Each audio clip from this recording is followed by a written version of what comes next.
Hello everybody, welcome back to another episode of the and so we are playing more Final Fantasy XIV. Last episode we did some more MSQ, and today we're going to go and do more MSQ. At this point, all the Scions are in a coma except for Alize. So, stuff is becoming pretty bad. Oh, it must be the Scion party I was told to look out for. If you follow me, I'll take you directly to Alliance headquarters.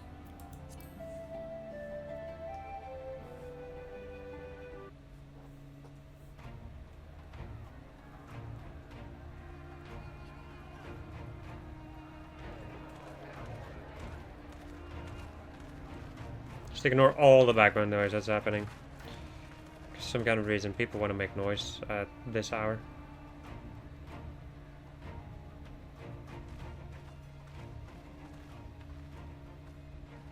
Welcome back, you two.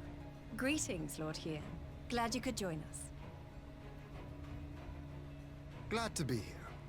I would have come sooner, while our own defense is not in question, but I am pleased to report that our soldiers are assembling for deployment to Alamigo as we speak.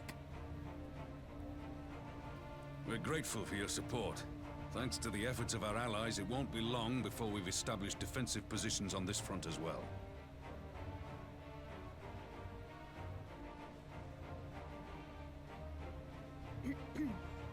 We have some good news too. Alphino has come back to us. As for the bad news,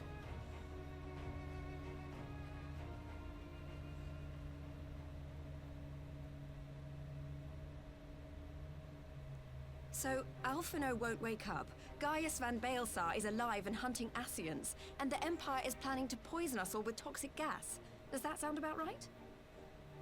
Ordinarily, any one of those things would have left me in shock. But the way things have been lately, it's all starting to seem pretty normal.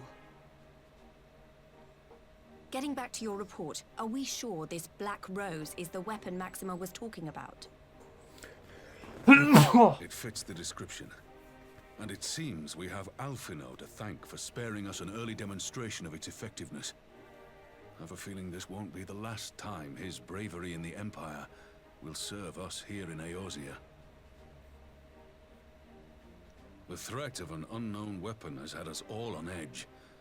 But now that we know what we're dealing with, we can take steps to defend against it. As for Gaius, I'm not sure what to think. Am I happy he's alive? Not in the slightest. Am I happy he's hunting Ascians? Aye, I'd have to say I am. Oh, speaking of Garleans you didn't expect to see, we have a tale of our own, as it happens. When we sent envoys to the Imperial Army to request talks, they returned with the message that Varis Galvus would be attending.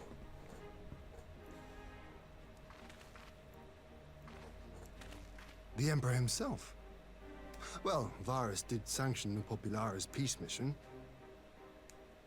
But knowing that an Ascian walks in his son's skin, I do not see how we can trust him or anyone from that nest of vipers. The Alliance would proceed with negotiations regardless, if only to give ourselves more time to prepare. We do, however, require your cooperation. Right. Yes. So, as a condition for the talks to go forward, the Empire has requested that a member of the Scions be present. There'll be a representative from each Alliance nation, of course, but I'm afraid we have to ask that you come along too.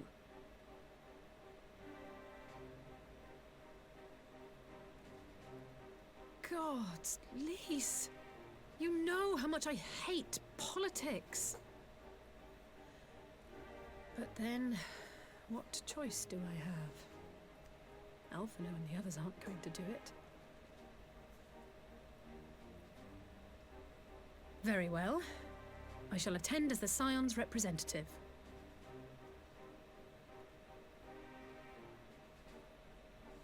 In case you're wondering why I didn't ask you, the Empire also requested the presence of Eorzea's champion.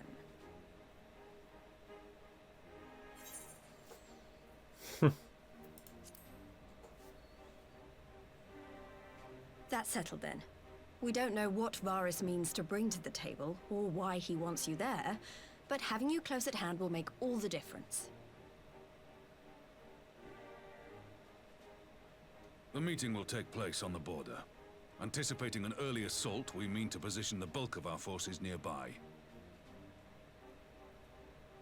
The Alliance leaders should already be on their way. Once you're ready, we can head out and join them.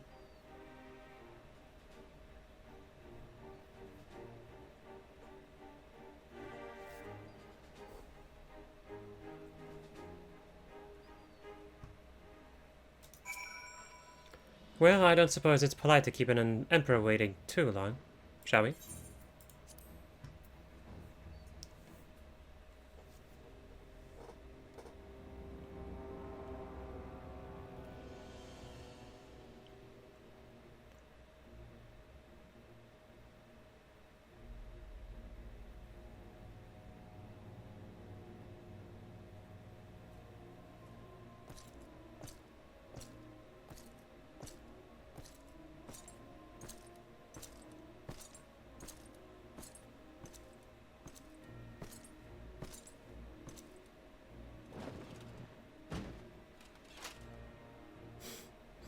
What a unit, good lord. Esteemed representatives of the Eorzean Alliance. On behalf of the Garlean Empire, I thank you for inviting me here today. As this parley was convened at your request, I invite you to speak first. Very well, Your Radiance. I, Nanimo Ulnamo, 17th in the line of Ul, should be pleased to oblige you. As recent events in Alamigo and Doma have made plain, the subjugation and exploitation of neighboring nations is not a sustainable policy. Should this day end in war, you may very well defeat us, but you will never extinguish the people's desire for freedom. Though it may not be in our lifetime, there will be another revolution, another war, and the cycle will continue.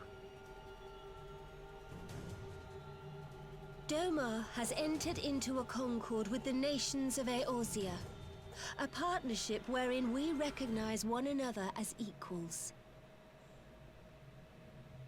Garlemald could be afforded similar treatment.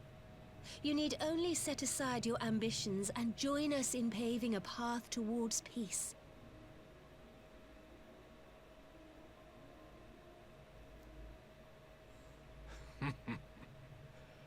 You will not win me over with sophistry, Your Grace. As you know only too well, this alliance lacks the strength to keep the peace within its own borders. Even now, your struggles with the Beastmen continue unabated. Divided, you sow this fertile soil with the seeds of your differences and reap naught but discord and chaos for your trouble. Eorzea must be united under one leader, one purpose. I would offer you both and bring an end to your strife. With all due respect, Your Radiance, the only thing that you offered the people of Alamigo was fear and hopelessness. The citizens of Doma can also attest to the meager arms of Imperial rule. There is no purpose to be found in a life of oppression, each day more uncertain than the last. Our people are willing to die for their freedom. A great many already have, and countless more will, if we don't put an end to this madness here and now.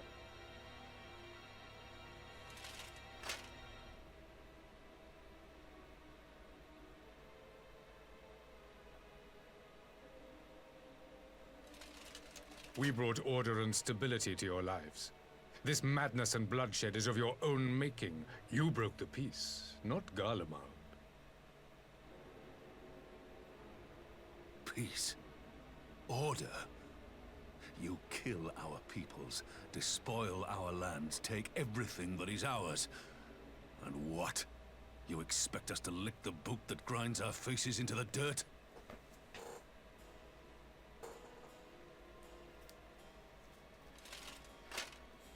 I expect you to weigh the costs. To recognize that countless lives have been lost on both sides in pursuit of a greater good, and to not squander all we have achieved in a fit of petulance.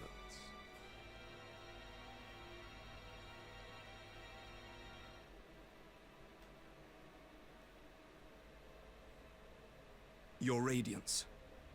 I fear I can personally attest to the dangers of pursuing one's vision with such righteous fervor. For 1,000 years, the Holy See of Ishgard waged war with dragons.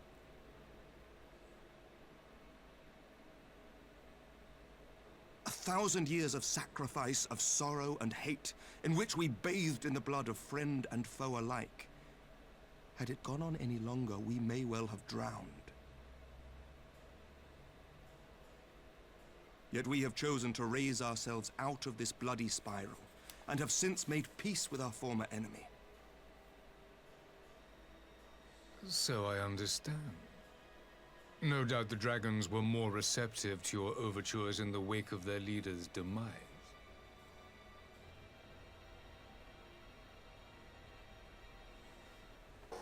You speak of peace, yet use war to achieve it. Your father would not have bothered to obscure his intent with honeyed words. He understood that strength is all that matters in the end.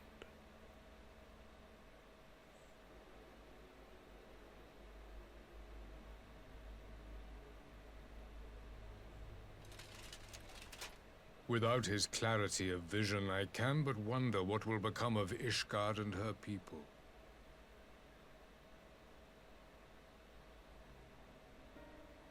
There was a time when Garlemald too lacked a leader of conviction. Weak and unable to wield magic, we were at the mercy of the strong, from whom we sought refuge in the bitter cold of the north. Were it not for the discovery of ceruleum and the subsequent development of magitech, we might never have gained the power to take back that which was rightfully ours.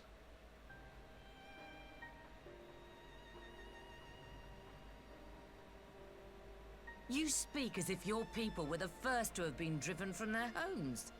Limsa Lominsa was built by wayward souls in search of a place to call their own. On the shores of Vilbrand we found it, and from those humble beginnings did we grow and flourish. And all without robbing our neighbors of their liberty.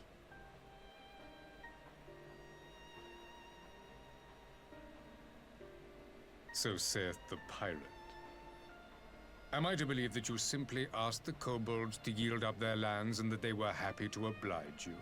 That you did not drive them out like rats in the hold of one of the many ships seized by your privateers?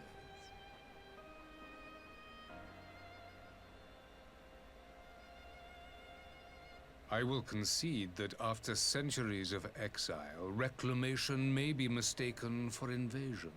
Nevertheless, it is not. And those who till stolen soil have no right to object when cast out in turn.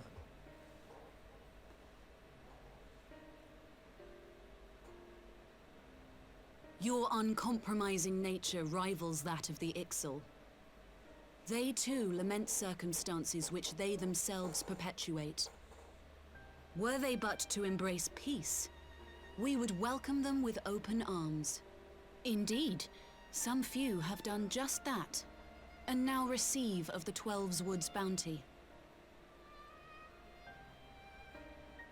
Would that your people might learn from their example.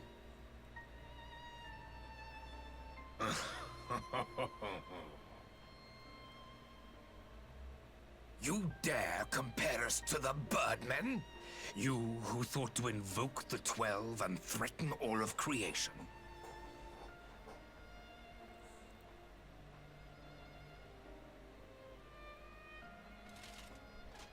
I came here in the hope of finding some speck of common ground, but I see now these discussions will accomplish nothing. Despite what you people may believe, I am not wont to choose the sword over the olive branch. 'Tis but a pity men are loath to accept one without first being shown the other.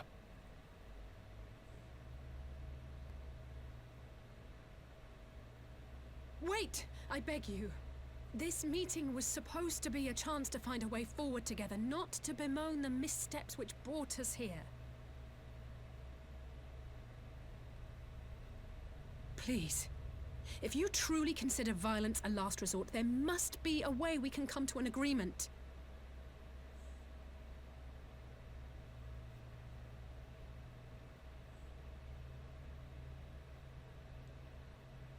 As Mistress Alisaie says, we did not come here to bicker over the past, but to discuss how we might strive towards a brighter future. Emperor Varys, may I suggest a short recess, that all present might compose themselves prior to beginning anew?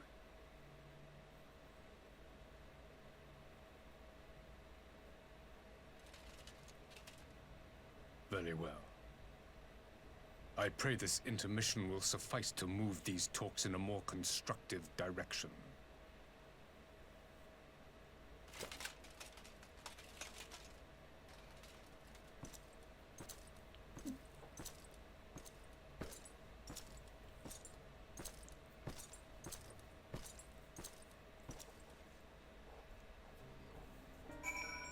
This is probably like one of my favorite, like, when it comes to politics in this game, it's one of my favorite moments. Talking between like the Alliance readers and Varys is so fucking interesting. Anyway, I'll be right back because I'm gonna need some water. Alright. Phew, this is really not my forte. After his Radiance's little performance, it was all I could do not to swear at him. Honestly. I honestly don't know how I ended up being playing the mediator. I just asked myself what Alphinaud would have done, tried my best to do the same, and by some miracle it worked. But there really is no common ground to be found with that man, nor do I think he looked for any. So the question becomes, what did he come here to do? Because you may be certain it wasn't meant to make peace. Whatever it is, I can't make it out. Not yet, at least. We do have a little time before the Parley is due to reconvene, though. So why not try consulting our illustrious leaders? Mayhap they have some insight to share. I will say one thing for this Varys. He is well versed in Eorzean history. His interest in our affairs is that of a beast in its prey. The conqueror would know his enemies. All should know their enemies, yet there is much and more we do not know of the Empire. I'm sure Varys would be happy to tell you. Ha! You'd have me ask the Emperor himself. Well, mayhap there is some wisdom in that. If we can skirt the storm of his displeasure, we may yet come to our answers, even if it does mean sailing close to the wind. 12 of mercy, but Lady Alisaie's timely interjection, we might well have come to blows at the negotiating table. Not that Emperor Varys left us a great many options. His unconditional surrender all he will accept, do you think?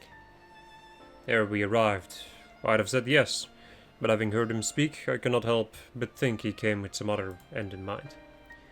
Exactly, he's building up to something, I know it.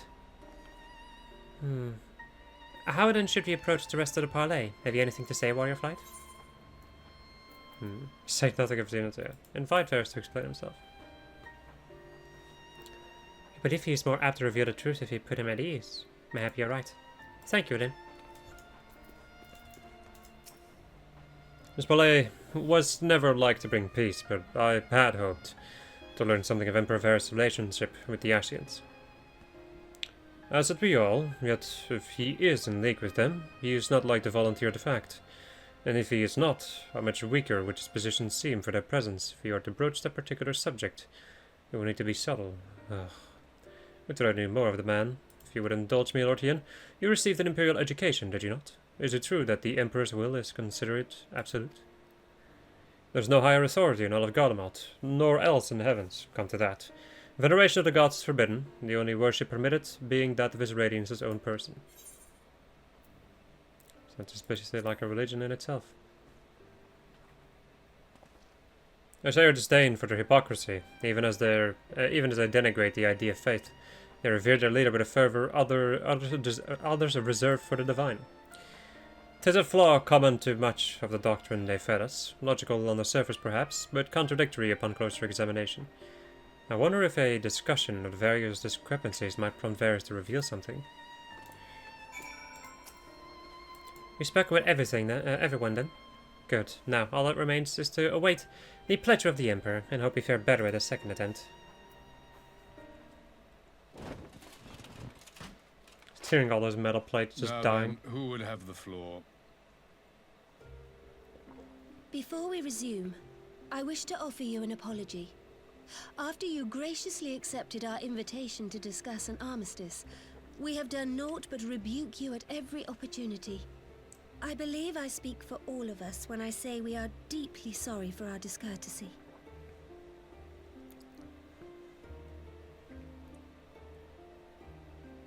I'll admit your familiarity with our affairs surprised me, and served to remind me how little I know of yours.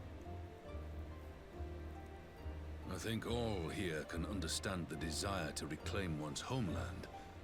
But why expand further? That is my question. If I may, the answer can be found in the Imperial doctrine they took great pains to impart to my people. Recognizing the threat icons posed to the world, Solus Zos Galvus decreed that they were to be eradicated. To this end, he began a campaign to unite all lands under the Garlean banner. Or so we were taught. Yet the Emperor only reached the burn, the Baron said to have been laid waste by icons, after conquering all the lands that lay between.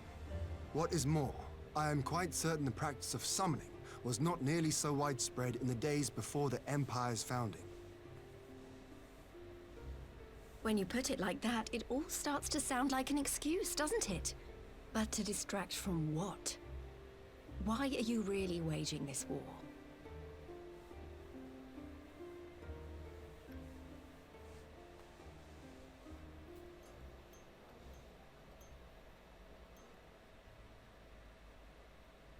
Finally, you ask the right question. I can but hope you heed mine answer, and at last accept the righteousness of our cause. My goal is this: to return the world to the way it once was, the way it was always meant to be. In doing so, mankind will be made whole once more.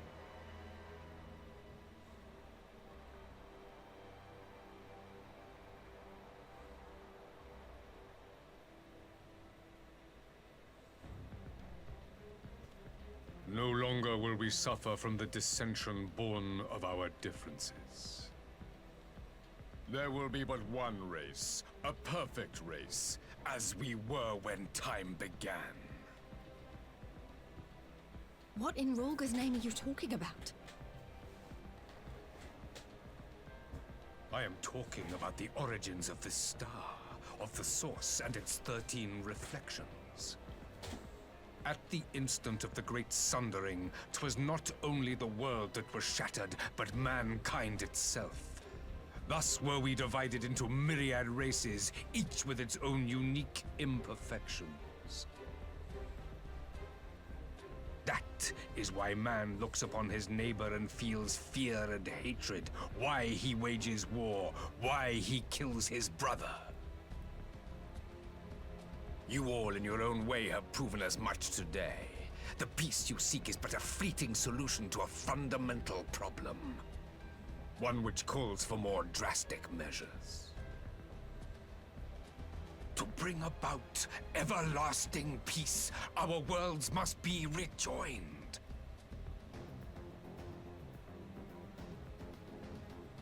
That is the goal the Empire would see realized. The glorious future unto which we shall one day shepherd mankind.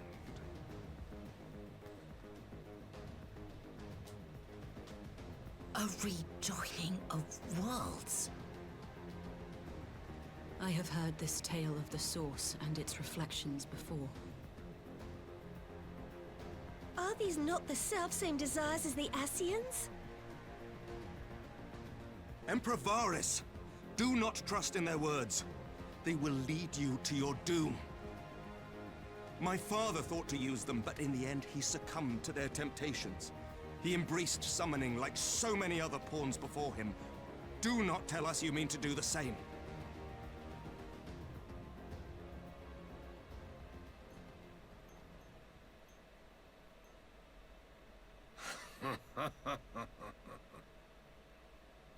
To be a pawn, free from the burden of choice, would be a blessing.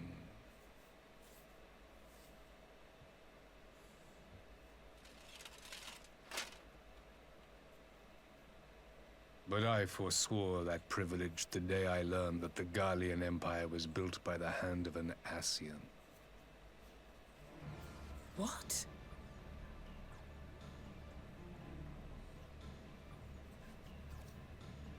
Yes. My grandsire, the former Emperor, is of their number. And who better to build an empire capable of bringing about the calamitous change we desire? Would you condemn me for this alliance? For bowing to the will of these shadowy masters, when the prize is true and lasting peace?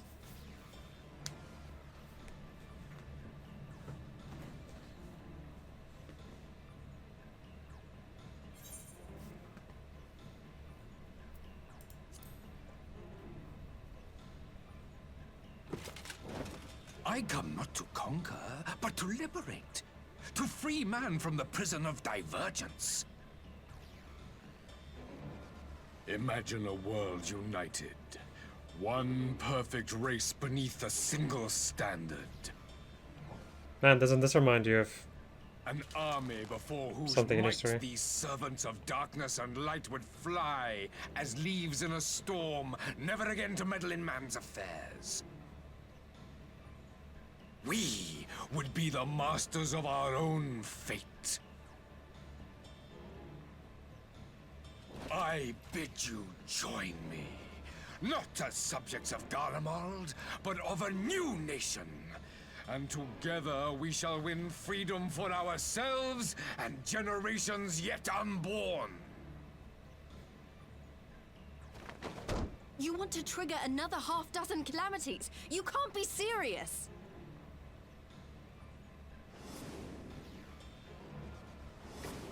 Have you forgotten how many died?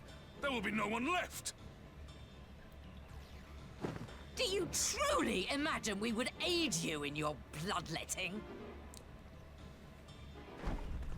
It is unthinkable, unconscionable.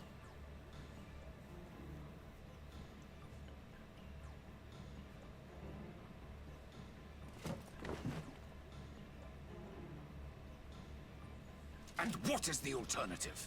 To be as cattle waiting for slaughter? I would have us work together, that we might take fate into our own hands.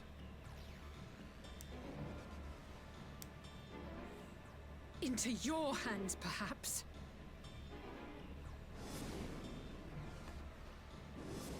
But what of the other worlds, your radiance? With every calamity, you obliterate a star and every soul that dwells on it.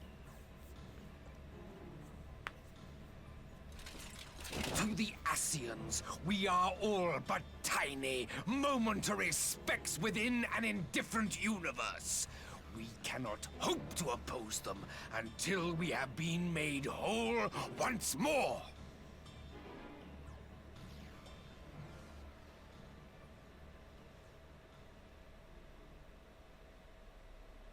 Are these truly the words of Garlemald's ruler? The flaws and foibles which you so abhor are what make us who we are. Every nation, even yours, Emperor Varys, is made whole through the combination of these imperfections, the strengths of one compensating for the weaknesses of another.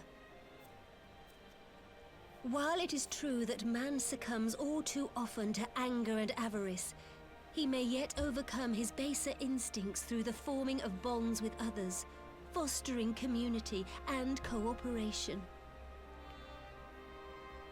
That the protector of an empire should not only reject these fundamental truths, but seek to change them at so dear a cost to life is indefensible.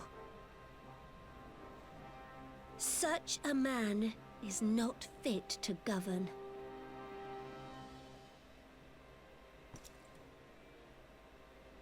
And you, warrior of light, would you refuse me as well?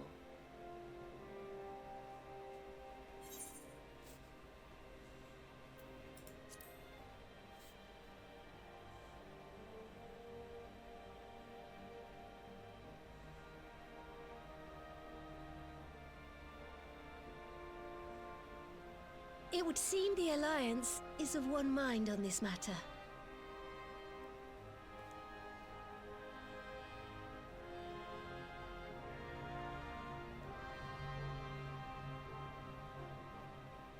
You Eorzeans never cease to disappoint me.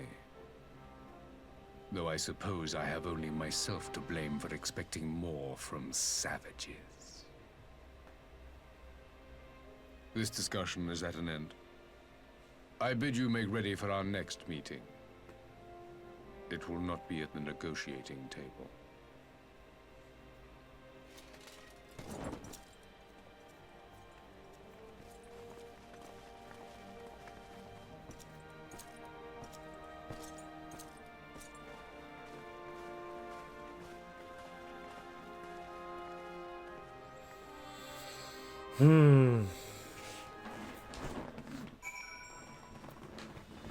This game is... it's like a point in my mind where I was thinking, like, this game has no right to be this good, and then I'm like, yes it does.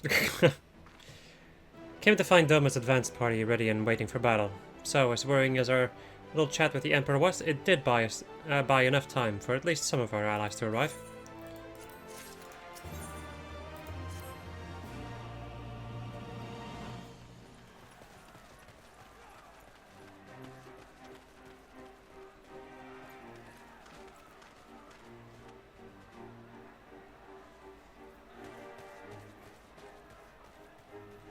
I'm not sure what I was expecting from our meeting with the Emperor, but it wasn't that. Still, at least we know now what he's really after. Aye, a future built on a mountain of bodies. I too want the Ascians dead, but not at any cost.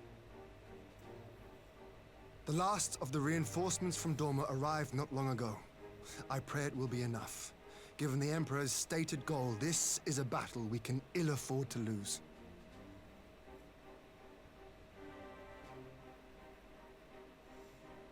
If the Gallians come in force, we may not have much say in the matter, even with our combined strength. We knew from the first that the odds would be against us.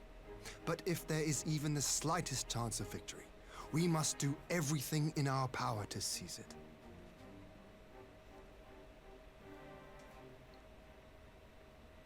We must seize it, full stop. Here!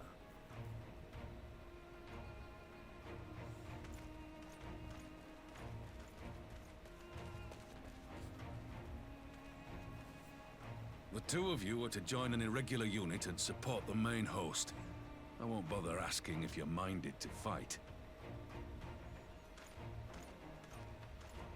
After coming this far, how could I not? And for once, there's no one around to countermand me. Not that they would. Not even my brother. But we all know who really make the difference.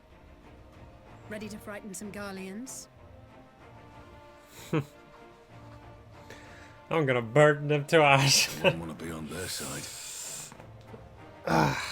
Might I ask you to accompany the Dorman contingent? They are strangers here, and your presence would do much to raise their spirits.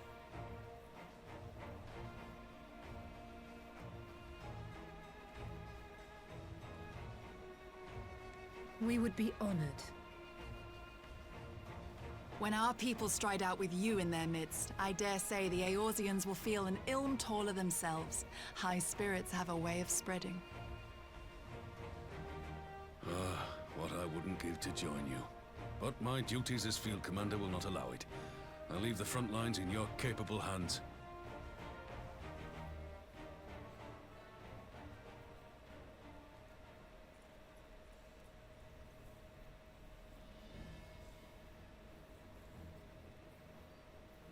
Comrades, ready your arms. The hour of battle has come. May the crystal guide us to victory!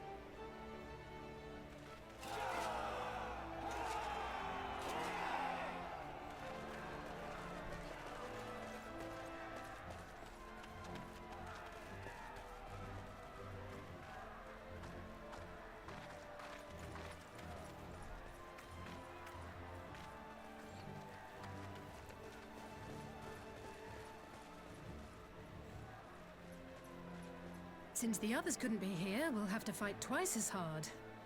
If Alphinaud wakes to find the Imperials have won, I shall never hear the end of it. It's strange. I thought I would be terrified when the fighting started. I should be terrified. But with you at our side, I can't help feeling everything is going to be all right. So please, don't you dare leave me alone.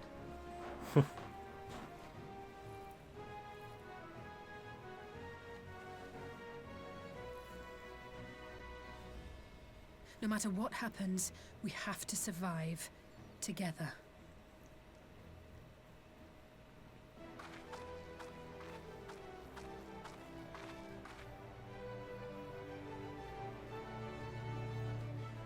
Alright, I'm gonna mention this right now. We're about to do a dungeon.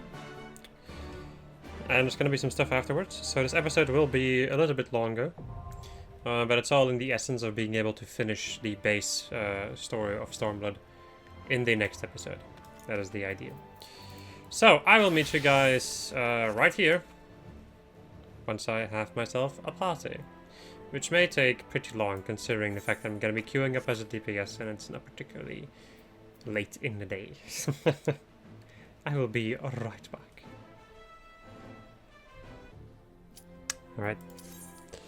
The time has come.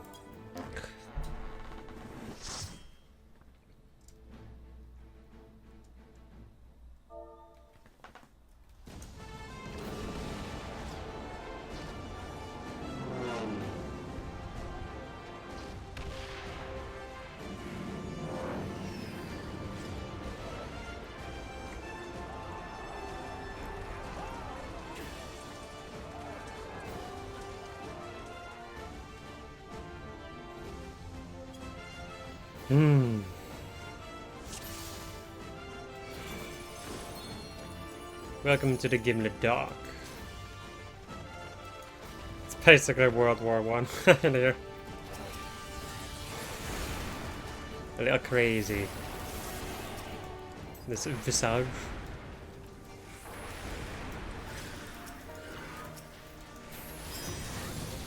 Alright, my buttons are different. We're going to change that.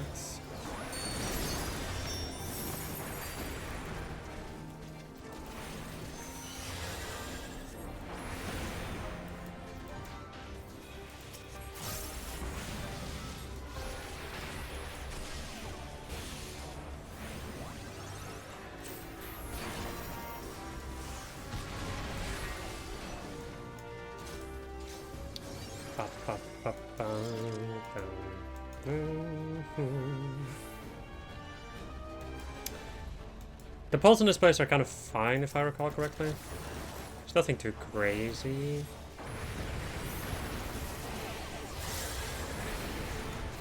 Yeah. It's usually like 2 packs that you can pull, give or take. And the amount of enemies is kind of fine, so. I mean, I would always recommend doing wall-to-wall, but there's like no really dangerous wall-to-wall pull in here, so. No reason not to do it.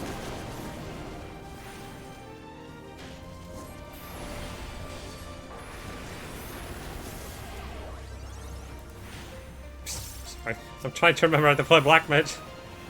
Which is funny, because I've been playing, well, the same amount of Black Mage that I usually play.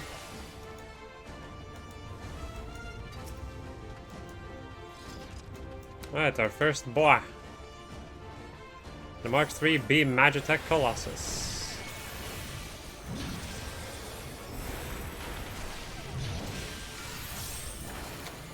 Jarring Blow. There's a good old tank buster. That attack is going to give us some AoEs that we need to make sure to avoid overlapping. I made a little bit of a mistake in my rotation, or whatever. Then it's going to do Magitek Slash.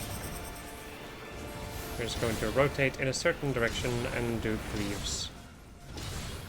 Or pizza slices. Which will leave us a lingering effect.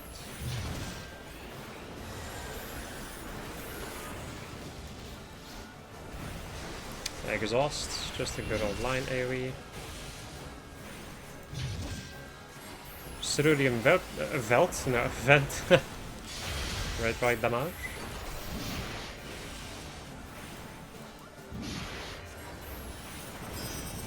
Another Magitek Slash. I think we've seen just about every mechanic that he does, so there's not going to be anything new, I think. We're just gonna do the same thing with the like faster or something of the sort. Can I even finish this cast before my thing goes off? Nope. No, I can't. Yeah, Black Mage mains, you didn't see that. I didn't, you know, instill you with endless pain.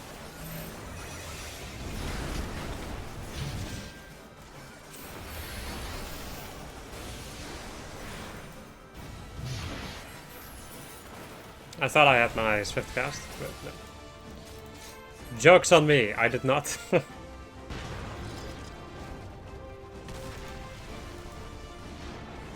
into the cerulean pits. Really? Were you thinking I could time it so I could hit all of them, but in the end I hit none of them.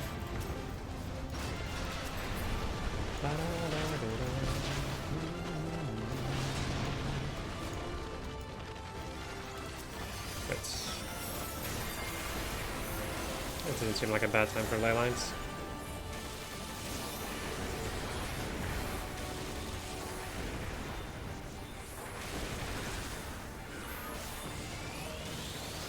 Let me go and use foul on this guy.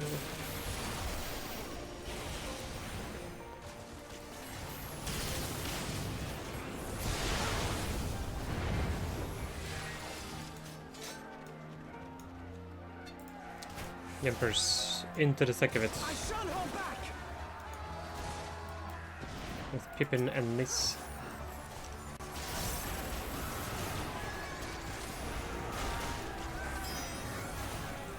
Doing some jolly cooperation.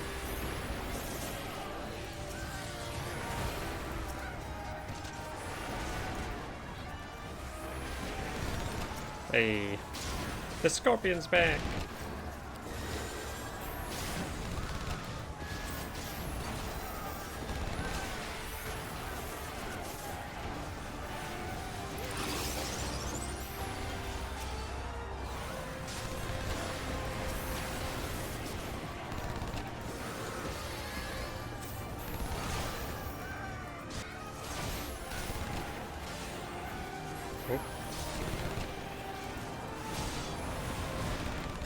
I almost fucked up my rotation again.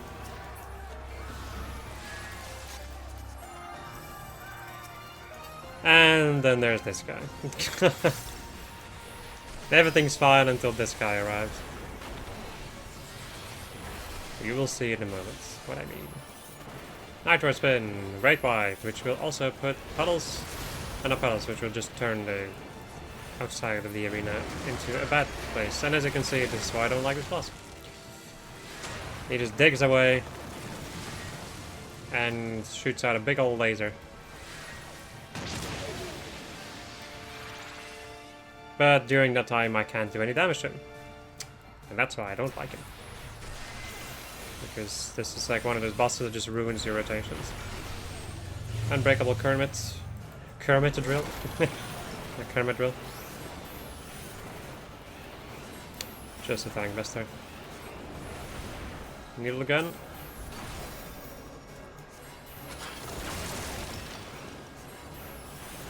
Into oil shower.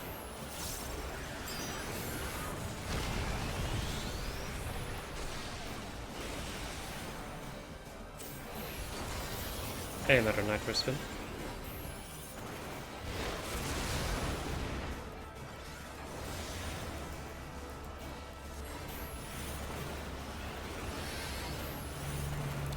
And some freezing missiles. And he's gonna dip that.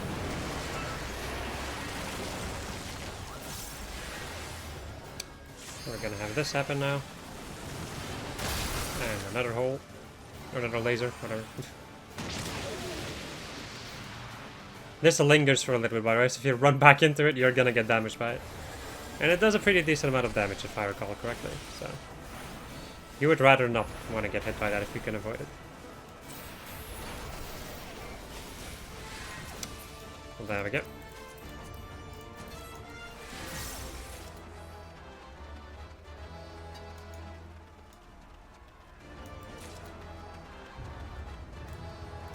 You underestimate me.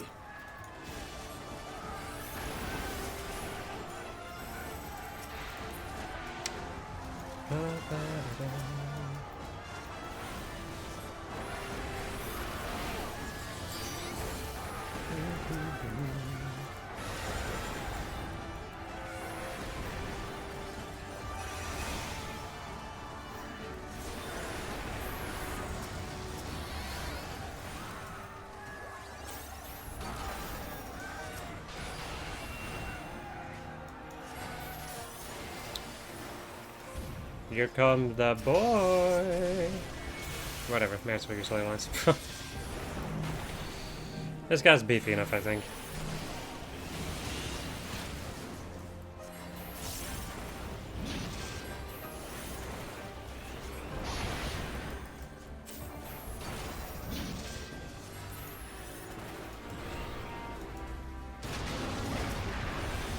And there's the other boy.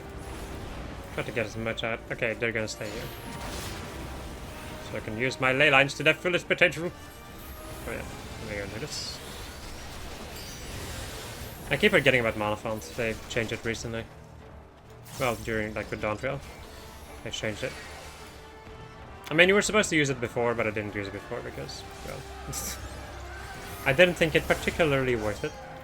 Even though it definitely was. But I'm not a black mage main, so... I don't really care too much about the smaller things, but now it's just necessary in my rotation. I cannot ignore how good it is. I'm just like, yeah, nah, I need to. I must needs. I have great need. Okay, I thought I would have enough, but I did not.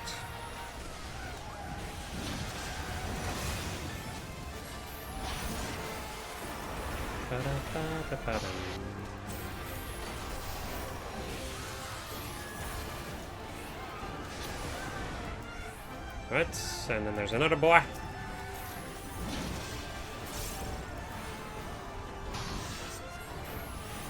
Unbreakable Kermit Blade. And kind of Senna's gonna give us some defense.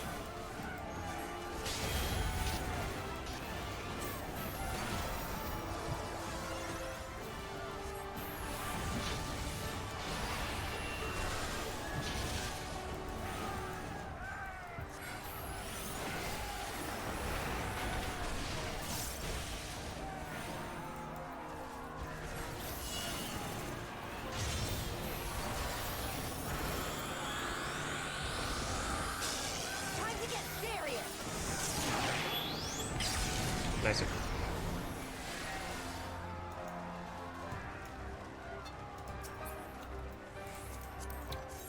Remember these being actually pretty good looking. Most of these sets.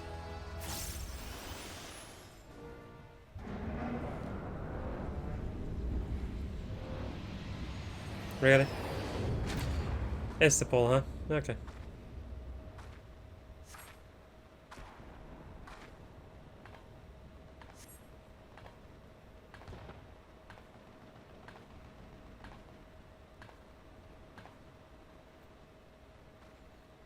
So we now get to fight the personal guard of the Emperor.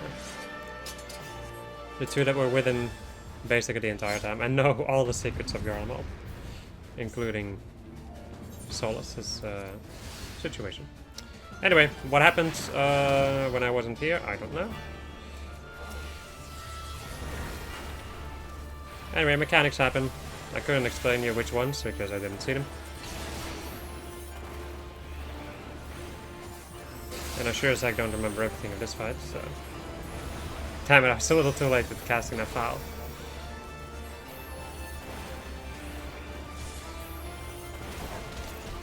Really? On my ley lines?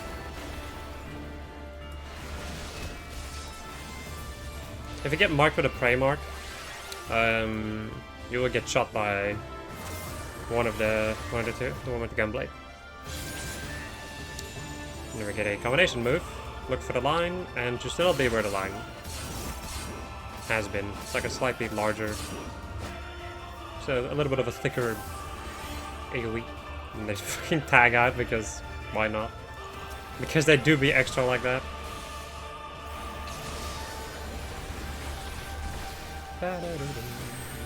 Innocence. And the same time burst that Gaius uses, by the way. Am I gonna be too late with my foul again? Nope, okay, nice. Right, airstrike. Air's Bane. So Air's Bane just gonna shoot one of the cerulean batteries, I guess. And then they're gonna blow up in sequence. I'm just gonna... Nope, I was too late. I'm not going to.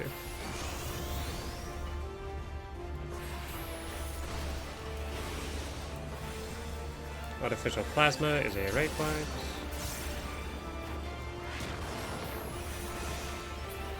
With some lines in between.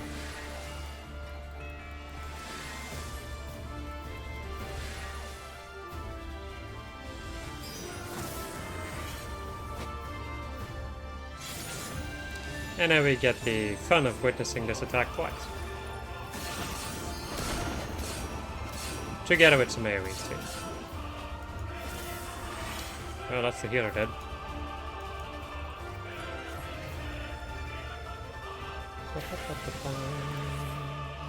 Right, now these two are gonna be here. So I may as well use my AoE LB. Knock him down a peg.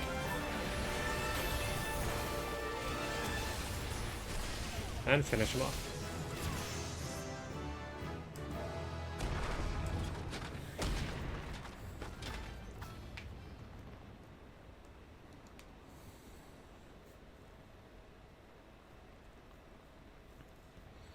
And they do the pro gamer move of withdrawing by using a Deku Nut.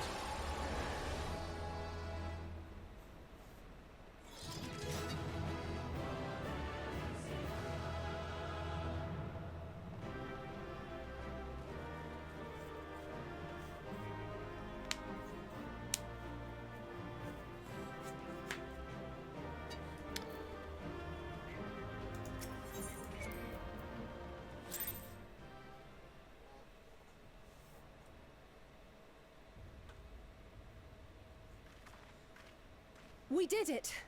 I dare say they'll be reeling from this. You were truly inspiring in battle, my friend. I'm determined not to be outdone, but there seems to be no one left to fight. A tactical withdrawal, perhaps? We should give chase. Finish them off while we have the chance. Imagine the other surprise when they wake to find the war already won.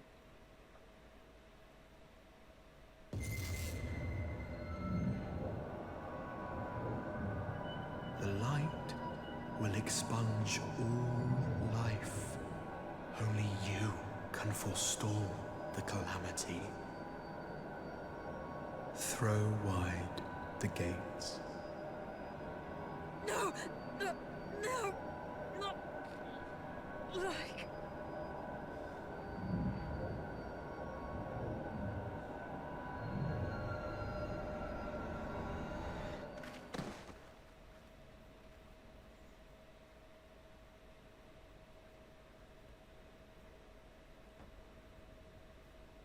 Oh no, don't tell me. Are you all right?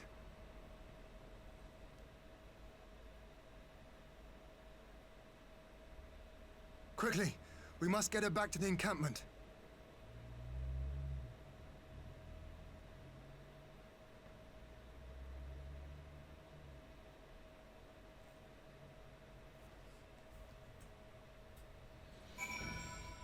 And that, my friends, is where we're gonna leave it off. I hope you enjoyed this episode of Battle Irons. We are playing Final Fantasy XIV.